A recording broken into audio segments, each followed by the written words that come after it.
Mesdames, Mesdemoiselles, Messieurs, je vous salue tous de la part de celui qui est, qui était et qui vient, le Tout-Puissant, de la part de Jésus-Christ, le témoin fidèle, le premier-né des morts et le prince des rois de la terre, à celui qui nous aime, qui nous a délivrés de nos péchés par son sang, et qui a fait de nous un royaume et des sacrificateurs pour Dieu son Père.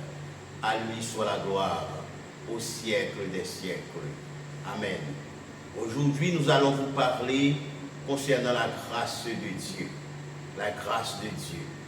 Juste avant de vous parler, en ce qui concerne la grâce de Dieu, je veux profiter de cette occasion pour saluer tous mes amis abonnés, tous ceux-là qui ont partagé notre vidéo, qui ont regardé notre vidéo, et je vous invite encore à le faire. Que le Seigneur vous bénisse en ce moment, tandis que vous allez écouter notre message qui a pour titre « La grâce de Dieu ». Je vais lire pour vous dans Tite chapitre 2, verset 11 jusqu'au verset 14. Tite chapitre 2. « Car la grâce de Dieu, source de salut pour tous les hommes, a été manifestée. Elle nous enseigne à renoncer à l'impiété et aux convoitises mondaines et à vivre dans le siècle présent selon la sagesse, la justice et la piété. En attendant la bienheureuse espérance et la manifestation de la gloire de notre grand Dieu et Sauveur Jésus-Christ, qui transformera notre corps humilié en le rendant semblable au corps de sa gloire.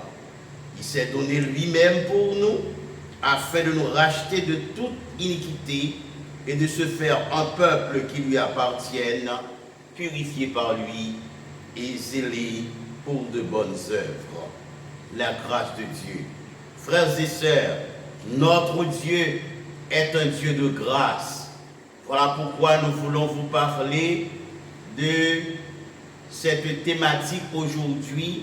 C'est très important de savoir que nous servons un Dieu de grâce. Nous adorons un Dieu de grâce, un Dieu de compassion.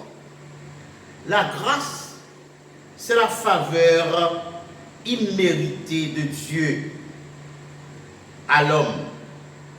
Elle a été manifestée pour tous les hommes dès la plus lointaine éternité. La Bible déclare que Noé trouva grâce aux yeux de Dieu. La grâce n'est pas une doctrine du Nouveau Testament seulement. La grâce rachète, elle purifie et amène jusque dans la gloire. Mais il y a un moyen de recevoir cette grâce. C'est par le moyen de la foi. Le texte sacré déclare dans Ephésiens chapitre 2, verset 8, « C'est par la grâce que vous êtes sauvés, par le moyen de la foi. Et cela ne vient pas de nous, c'est le don de Dieu. Ce n'est point par les œuvres, lisons-nous au verset 9, afin que personne ne se glorifie. » C'est cette sorte de foi que Jésus-Christ reconnaît.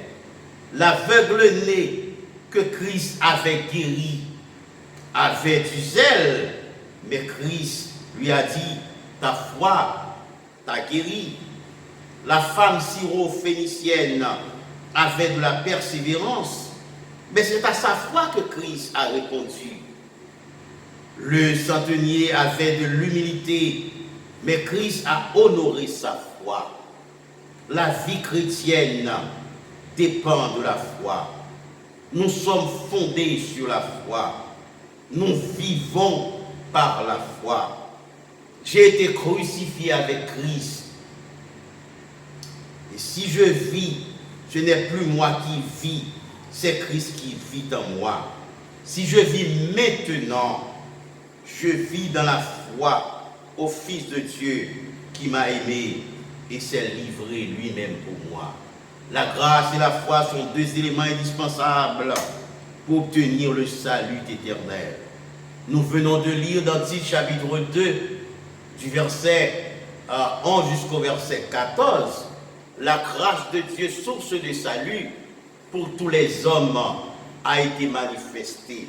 De ce texte, frères et sœurs bien-aimés, nous tirons trois importantes vérités. Tout d'abord, la grâce de Dieu dans l'œuvre de la rédemption. Verset 11. Car la grâce de Dieu, source de salut pour tous les hommes, a été manifestée. La grâce de Dieu a été manifestée dans la personne de Jésus-Christ. Jésus-Christ est la grâce personnifiée, le Logos incarné.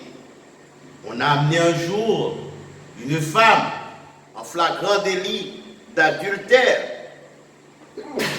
Et selon sa coutume, selon la loi de Moïse, cette femme devait être lapidée. Des gens étaient venus avec des bâtons, des épées, des haches, des pierres pour lapider cette femme. Jésus n'a pas nié la loi de Moïse. Il n'a pas nié non plus que cette femme a commis l'adultère. Mais il a posé une question qui allait bouleverser toutes les consciences de ceux-là qui étaient présents ce jour-là. Qui de vous n'a jamais péché? Jette contre elle le premier la pierre. Et Jésus baissa la tête et criait à terre. Accusés par leur conscience, ils se retiraient l'un après l'autre. Et lorsque Jésus levait la tête, il voyait la dame qui baissait la tête devant lui. Où sont ceux qui t'accusent? Où sont ceux qui te condamnent? Ils ne m'ont pas condamné. Jésus dit, je ne te condamne pas non plus. Mais va et ne pêche plus. Jésus veut vous faire grâce aujourd'hui, comme il a fait grâce à la femme surprise en flagrant délit d'adultère. Quel que soit votre état, Jésus veut vous faire grâce. Frères et sœurs bien-aimés, vous tous amis qui m'écoutez, aucun archange, aucun ange, aucun chérubin, aucun séraphin ne pouvait nous racheter. Aucun prophète, aucun sacrificateur, aucun législateur ne pouvait nous racheter. Le salut est l'œuvre spéciale de Jésus et de Jésus seul.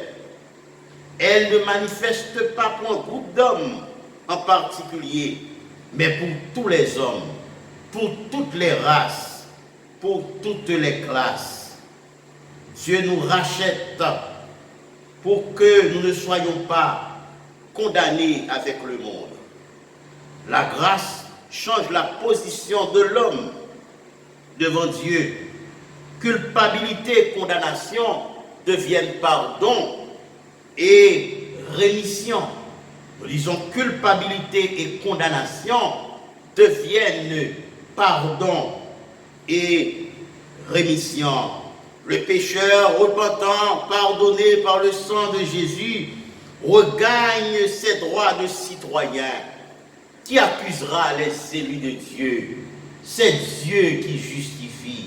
Qui les condamnera? Christ est mort, bien plus, il est ressuscité.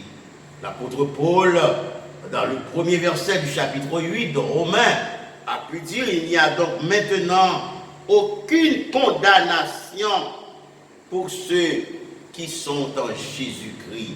Il n'y a aucune condamnation. C'est pourquoi je vous invite à venir accepter la grâce de Dieu. Selon Webster, racheter signifie libérer, arracher à une captivité ou à un esclavage, délié d'une obligation de souffrir ou d'acquitter d'une amende en payant un prix ou une rançon. La rédemption, c'est le fait d'acheter à nouveau. Nous étions vendus au diable, nous étions vendus au péché, à la chair et au monde, mais Christ nous a rachetés et pardonnés. Blaise Pascal, l'écrivain français, a dit « Dieu a voulu racheter les hommes et offrir le salut à ceux qui le cherchent. » Fin de citation. Dieu veut vous racheter aujourd'hui. Il veut vous donner le salut éternel. Vous qui êtes prisonniers de la chair, du diable, du monde, vous qui êtes prisonniers, le Seigneur veut vous libérer. Il veut vous racheter aujourd'hui même. Frères et sœurs bien-aimés, je vous invite à venir. Vous tous, païens convertis, vous qui ne connaissez pas encore Jésus-Christ, vous qui êtes liés, emprisonnés par l'adversaire, le Seigneur veut vous libérer par sa grâce. Non seulement nous voyons la grâce de Dieu dans l'œuvre de la rédemption, mais deuxièmement, la grâce de Dieu dans l'œuvre de la purification. Au verset 12, le texte sacré déclare « La grâce nous enseigne à renoncer à l'impiété et aux convoitises mondaines. » L'impiété, c'est le contraire de la piété. L'apôtre Paul exhorte Timothée en ces termes, repousse les contes profanes et absurdes. Exerce-toi à la piété, car l'exercice corporel est utile à peu de choses, tandis que la piété est utile à tout, et à la promesse de la vie présente et de celle qui est à venir. La grâce de Dieu, ma sœur, la grâce de Dieu, mon frère, mes bien-aimés, n'est pas une licence, ni un prétexte pour vivre selon la chair. On ne peut pas choisir de vivre comme on veut quand on accepte la grâce de Dieu. Renoncer à l'impiété, c'est renoncer aux actions irreligieuses. Un chrétien qui refuse de prier est un acte d'impiété. Un chrétien qui ne persévère pas, c'est un acte d'impiété. Un chrétien qui se plaît à faire du tripotage, à faire des ragots, c'est un acte d'impiété. Un chrétien qui refuse de célébrer le culte familial, c'est un acte d'impiété. Un chrétien qui refuse de soutenir l'œuvre de Dieu par ses dîmes et ses offrandes, c'est encore un acte d'impiété. Les actes de piété sont la foi, l'obéissance, la méditation de la parole de Dieu, le renoncement à soi-même. La grâce de Dieu nous enseigne à renoncer aux convoitises mondaines. Les choses de ce monde doivent être évitées. N'aimez point le monde, ni les choses qui sont dans le monde. Si quelqu'un aime le monde, l'amour du Père n'est point en lui. Nous ne devons pas aimer le monde. Nous devons savoir que le monde est pour nous sans attrait. Nous ne devons pas développer des relations d'amitié avec le monde, quel que soit ce qu'on veut nous dire. La Bible dit « Heureux l'homme qui ne marche pas selon le conseil des méchants, qui ne s'arrête pas sur la voie des pécheurs, et qui ne s'assit pas en compagnie des moqueurs, mais qui trouve son plaisir dans la loi de l'Éternel et qui la médite jour et nuit. Il est comme un arbre planté près de courant d'eau qui donne son fruit en sa saison et dont le feuillage ne se flétrit point. Tout ce qu'il fait lui réussit. Il faut surveiller. Certaines fois, il faut surveiller même ceux qui sont à l'église et qui ont une conduite païenne. Parce qu'il y a des gens qui viennent à l'église, qui chantent dans la chorale, qui prient, qui prêchent, qui font toute une série de choses et qui ne sont vraiment pas des chrétiens. Mesdames et messieurs, la grâce de Dieu nous enseigne à renoncer aux choses mauvaises, aux choses malsaines. La grâce de Dieu nous invite à vivre dans le siècle présent selon la piété, la justice et la sainteté. Dieu veut que nous menions une vie de sainteté pour sa gloire. Ce que Dieu veut, ils en ont dans la Bible, c'est votre sanctification, c'est que vous absteniez de la débauche, c'est que chacun de vous sache posséder son corps dans la sainteté et l'honnêteté, sans nous livrer à une convoitise passionnée comme font les païens qui ne connaissent pas Dieu. Car Dieu ne nous appelle pas à l'impureté, mais à la sanctification. La grâce de Dieu dans l'œuvre de la rédemption. La grâce de Dieu, deuxièmement, dans l'œuvre de la purification. Enfin, voyons une troisième vérité, c'est la grâce de Dieu dans l'œuvre de la glorification. Au verset 13 du titre de Tite, chapitre 2, verset 13, verset 14, nous voyons en attendant la bienheureuse espérance. Le croyant qui marche avec Dieu a un avenir merveilleux, que l'apôtre Paul appelle la bienheureuse espérance et la manifestation de la gloire de notre grand Dieu et Sauveur Jésus-Christ. Nous savons qu'un jour, nous entrerons dans le ciel pour vivre dans la gloire sans fin avec Christ. C'est l'étape finale de la vie du croyant. C'est l'étape finale ou bien la glorification de la vie du chrétien. C'est pourquoi le chrétien ne doit pas être ébranlé pour les choses de cette vie. Quelle preuve sûre avons-nous que Jésus reviendra nous chercher? La Bible elle-même est notre preuve. Dans les Écritures, on n'a compté qu'un verset sur 30 mentionne cette doctrine. Il y a en tout 318 références à cet événement glorieux. Dans l'Ancien Testament, la seconde venue de Christ est le thème des prophètes. Dans le Nouveau Testament, des livres première et seconde épîtres aux Thessaloniciens lui sont consacrés et des chapitres entiers, Matthieu 24, Marc 13, Luc 21. La Bible entière insiste avec force sur la seconde venue de Christ. Dans Ésaïe 65, dans Ésaïe 66, verset 15, par exemple, il est dit « L'Éternel arrive dans un feu. Et ses chars sont comme un tourbillon. Il convertit sa colère en un brasier et ses menaces en flammes de feu. » Le prophète Jérémie dit que lors de la venue du Seigneur, on appellera Jérusalem le trône de l'Éternel. Et toutes les nations s'assembleront en son nom. Ce sera une immense campagne de désarmement. Ézéchiel parle d'une Jérusalem restaurée, d'un peuple reconstruit et d'un pays réformé, prospère. Daniel, dans sa vision, voit le Christ venant comme juge et comme roi de la terre.